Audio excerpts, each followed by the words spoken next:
All right, guys, we've got this 1943 M1 Garand. This rifle was re-arsenaled in 1952, as you can see right here on the barrel. But the action was built in 1943. It's got the World War II trigger guard here. Let's go ahead and load it up, put a few rounds through it. I'll show you how to field strip it.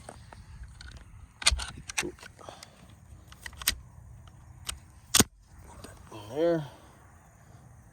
Get my air plug in. Maybe. If I can get this thing to straighten up and go in my ear. Look at that. Looks like a cheese twist. Let's see here. All right, there we go. All right. Throw some rounds through her.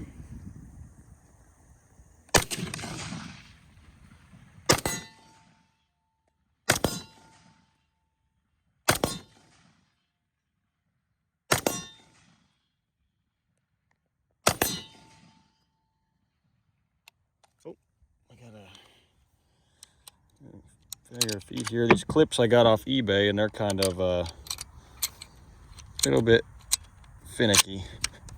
Oh, there we go. There's a clip. These clips kind of got a coating and stuff on them, and sometimes they don't feed too good. Like I said, I got them on eBay for cheap, but anyways, here we go. 1943 M1 Garand. You saw it was swinging the target pretty good down there. I haven't sighted it in. It looks like it's shooting a little bit low. I was having to aim at the top of the target there, but let's go ahead and show you how to field strip this thing. So what you're going to want to do is, I'm just going to close that. I don't think it really matters, but pull this trigger guard down. Now the World War II style Garand trigger guards have this. You could use a bullet tip if it was stiff. The Korean War ones do not, and the M14 breaks down the same way, but it also does not have the bullet loop here.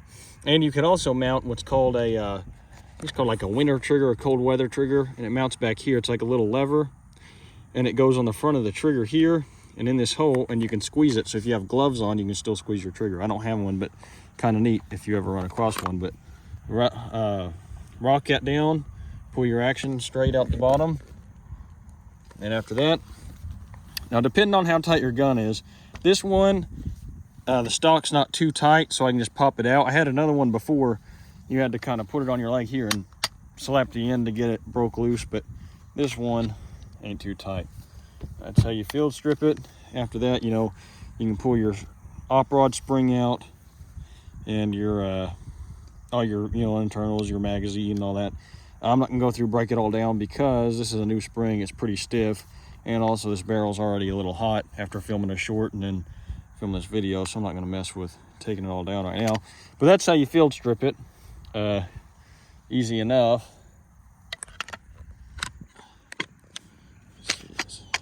Throw that back in there. And you take your trigger assembly. Now this part, you gotta kind of get it lined up just right. Ooh, let's see if we can get it in there while I'm trying to look through the camera. Let's see.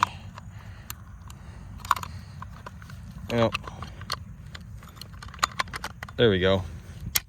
Get it lined up, slap that back in. It's all good to go. I'm gonna go ahead and well, before I let Garrett shoot, I'll show you we're shooting this 150 grain spring or Federal 30-06. Now a lot of people tell you don't shoot commercial ammo through these unless you change out the gas plug here for an adjustable gas plug. This is just a regular GI gas plug we got in here, and that can be true. You can bend your op rod, damage some of your parts if you're shooting 180 grain high power hunting rounds, because these were designed for the M2 ball. The 150 grain, I think the M2 ball was 174 grain, if I'm remembering right, but it was a lighter powder charge. But this 150 grain, Federal, is pretty close pressure-wise to the original M2 ball. So this isn't going to hurt your gun if you shoot it, and it can be easier to find than the original M2 ball ammo. But I'm going to go ahead and let Garrett put a few rounds through this, and then I'll come back and talk a little more and maybe put a few more rounds, and then we'll close up on the video. All right, guys, the M1 Garand, very iconic rifle, a very popular rifle in World War II and Korea and overseas, Ethiopia, Philippines, it's everywhere. This gun is a very unique design, very popular, and a lot of people enjoy it. It's got a cult following, as it should. But yeah, we'll just load it up and shoot it. I'm not too familiar with all the history on it, so I'm not going to speak like I'm an expert. I don't even really know how to load it too well. Maybe Houston will have to walk me through. Like I said, I'm no expert, but try and shove that down there. Oh, goodness. Ugh. All right, we're gonna try this with the dominant hand. A lot of you are probably cringing right now. I cannot. There we go. Oh, mercy. Just slap it forward. Oh, you may not have it in all the way. Need some assistance here. There we go. There we go. A little tight, but yeah. This gun's pretty heavy. I'm a smaller guy. I'm just gonna shoot it off the table, just for fun, and we'll just see what we can do. I might try and hit that smaller target down there. There we go.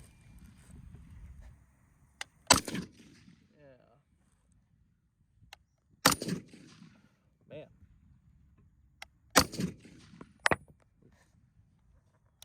Oh. Got another little malfunction here. There we go. Much easier that time.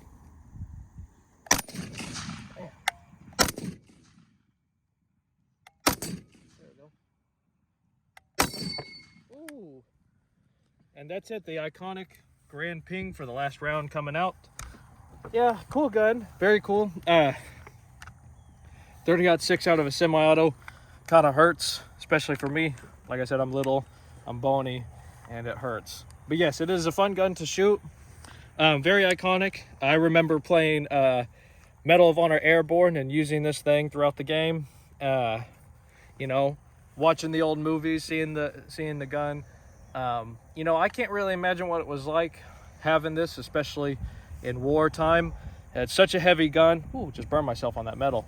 Such a heavy gun, and you know, in the heat of the battle, to reload this thing, your hands are probably wet, and you got all that adrenaline going. I do not know how they did it, so thank you for veterans for saving us from the Nazis and the Koreans. But yeah, this is a very fun gun to shoot, very iconic, very cool for Houston to have in his collection. He's been looking for one for a while. He did have one for a short time. It was a Century Arms import, and those have a non-original receiver. It's cast, I guess, but yeah, so, and he swapped it out for this Springfield, so I think he got the better end of the deal there. And yeah, it's just a fun gun, very iconic. It's in good condition too. The wood's dark, the parkerization is still all there, and it's in good shape. And you know, these are, you know, they're kind of all over the market right now. I think CMP just released a little batch, because it seems like I see them everywhere right now, so I don't know. But yeah, and you can go on the CMP website and sign up for that. I don't know all the qualifications you have to meet for that, but I know it's a decent wait time too. But yeah, fun gun to shoot. Houston's gonna load up another one real quick for us, and I think he's got a little sword to put on the end of it. All right, guys, welcome back to Testing Our Ballistics. Today we're gonna be talking about this M1 Garand. As you can see, we're not down at the range. We're up here by the highway, by the truck yard here. We got the, we're just filming the back of the pickup, because we actually already filmed the shooting portion of this video, but we had filmed a couple other videos and we forgot some information that we wanted to talk about this rifle. So if you just want to see the shooting and stuff like that, you can go ahead and fast forward to when you see me in different clothes, because that was like a week and a half ago when we filmed the actual shooting part. But for this information part, just want to talk a little bit about this rifle. I don't remember what all we covered in the first part, so I may repeat some stuff that we already talked about. I was going to do a complete field strip for you guys in this part of the video, but I just put a new spring in here and it's incredibly tight, off-rod spring, and so I took it apart right before we started filming, and I had so much trouble getting the spring back in there and stuff. I just said, forget it, I'm not about to take it apart again because it's too stiff. I gotta wait for it to wear down. So maybe later on we'll get a video on that. But yeah, talking about this rifle, the M1 Garand was made by John Garand in 1932. That's when the original prototype for the M1 rifle came about. It was adopted by, well, it started production in 1936. I'm guessing that's when it was also adopted by the Army. I could be wrong on that. It started main production in 1936. So by the time World War II started, they already had several, you know, M1 Garands to start replacing the Springfields and whatnot, 1903 Springfields and Navy Stones and Remingtons and all those old rifles. Although not everybody had them. I know the Marines were still using a lot of bolt rifles, at least toward the start of World War II. By the end, pretty much everyone had these Garands. So, sorry, we had a bunch of noise come through, so we had to cut. But as I was saying, by the end of World War II, pretty much all of the Army Marines all had Garands. Something about this particular rifle I did want to show, I forgot to show them from the actual video.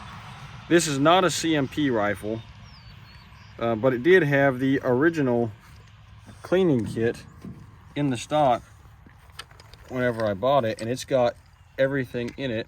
Got all the brushes, got all the cleaning rods in here, and if we can get it out, the original oiler. And I do believe, based off the dark solid color of the oil, that this is original oil, and original, you see the plastics kind of turn yellow over age. So I believe this is all an original stuff. You can see this is like the waxed canvas, but it's got some wear on it and stuff. So this is an original cleaning kit. Probably not World War II, because this rifle was re-arsenaled for Korea, as I think I showed in the other video, but just in case I didn't, we got a 1952 barrel in there. Although we do have the 1943 receiver, the World War II style trigger guard assembly with the little bullet loop there to pop it loose. We do have the later style sights, rear sight and everything. So, oop, hit the camera. Also no cartouches on the wood, so this stock is not a World War II stock, probably a 1952 stock, I'd imagine, when it was re-arsenaled. But it did have that cleaning kit, which was kind of a pleasant surprise when I was buying this rifle. But other than that, I mean, I think that's all the extra stuff I really wanted to cover. I was really wanting to do a full field strip for you guys, but the spring on this rifle is just so stiff and it's kind of a pain. Plus this bed's kind of dirty. I don't want to get a bunch of gunk in the gun anyhow. So maybe later on we'll get that for you if we do another video later on. But I think that's all we really had to add to this video.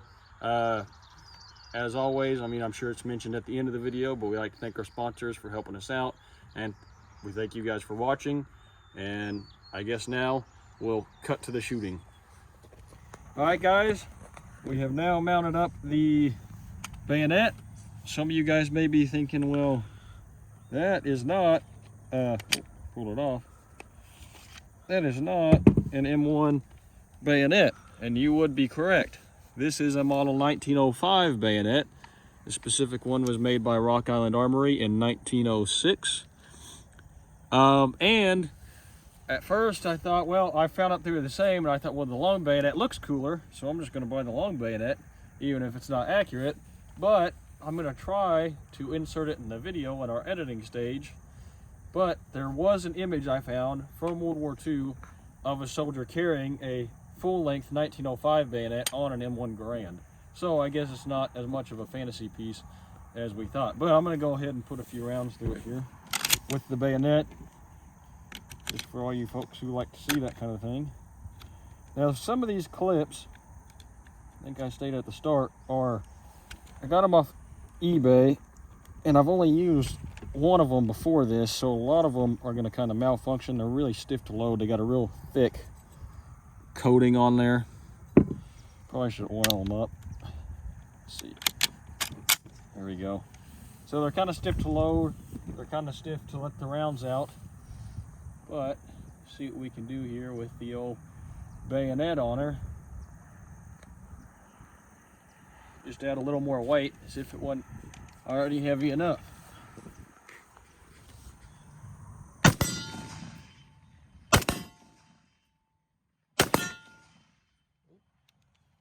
Failure to feed? No, nope. This thing trying to eject on me. Trying to figure out what I got going on with that. I've never had it. Well, great. You know, I've never had it do that to me before the whole time I've had this gun. But let's go ahead and clear that and get it back in there. Shot this a number of times. Oh, come on. There we go. Yeah, I've shot this a number of times, and never once have I had that happen before today. But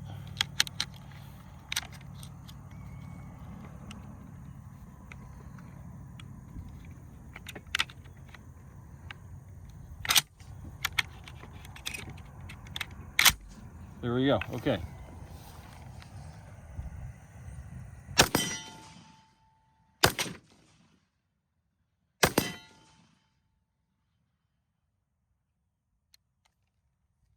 There.